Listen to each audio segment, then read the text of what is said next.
Happy Monday, no matter where you're viewing this from. Could be Tuesday, morning, noon, or night. Could be one of those things. I published my first book called They Called Her Morlock 2021, but I had started writing it in 2015.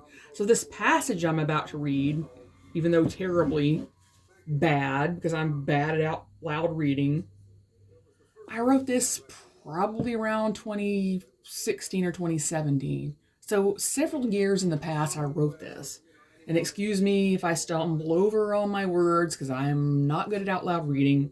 This is chapter 17 of They Called Her Morlock. You shouldn't be showing me so many of your secrets, Gare remarked. He began a new keg. Serena shrugged.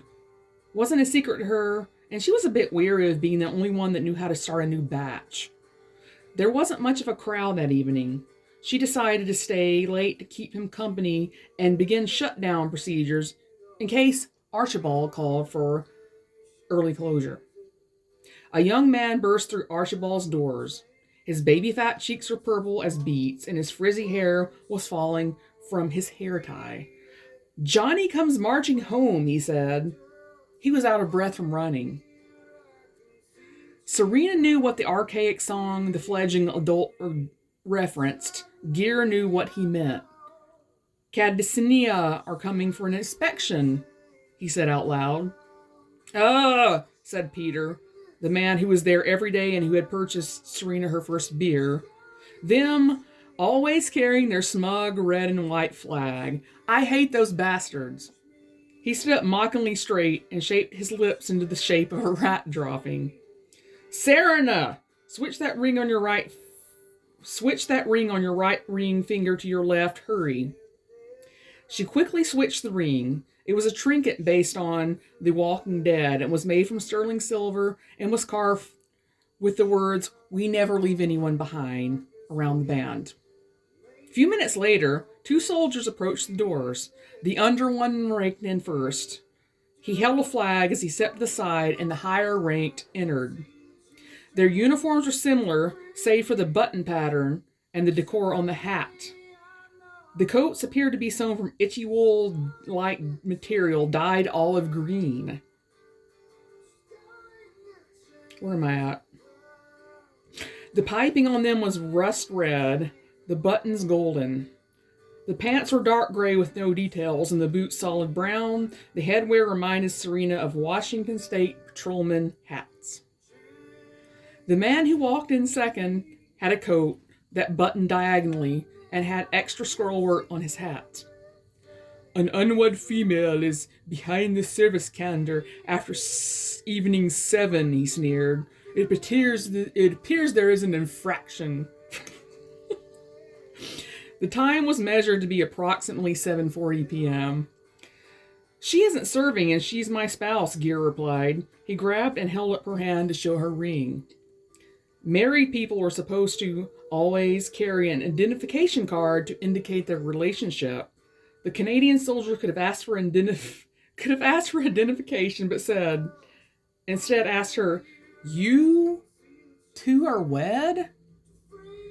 She nodded, although her gaze was transfixed on the flag. Gere spoke up. "She can't talk." The soldier wasn't sure he believed it. "She cannot speak?" "No, and I'm glad of it. She can make hot water, and that's all I care about. A woman should only be able to open her mouth for 2 reasons. One is to eat, and the other, it isn't talking, don't you agree?" He grinned artificially, disguising his anxiety. The soldier seemed offended. "You are disgusting people," he said, through lips as tight as a rubber band. "Go fetch the proprietor to bring his books." Archibald appeared, and the inspection was quickly completed. The soldier held a strong disdain for people who drank alcohol, and he felt it beneath him to be in a tavern.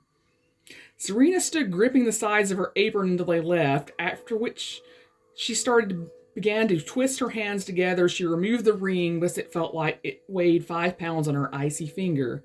She slapped it down on the counter. She fled to run around to the back and to her apartment. Gere wondered if his suggestive comment had offended her, as it had the soldier. He just shrugged to Peter, who laughed. It wasn't the comment which had caused her shock. In fact, she hadn't processed what he had meant by good uses for an open mouth. She snatched her journal and her pen, and she writes this. I knew it intellectually, but wanted to deny it, no doubt for my own biases because of the stereotypes of the country. The spoken A sound and the anagrams of their names are different, but the soldiers held an unmistakable red and white flag. I suppose maple trees are still very important. Oh, Canada with their glowing hearts, over part of the United States. We must have been fairly pathetic to allow that to happen. Some clueless reality star type must have become president of the United States after I left it. Dude, I need to quit predicting the future. I don't know if I should even continue to write. I struggle with this. Should I continue to write? Because I just predict the future. How in the hell did the United States piss off Canada? How do you piss off Canada? How? Thank you, Trump.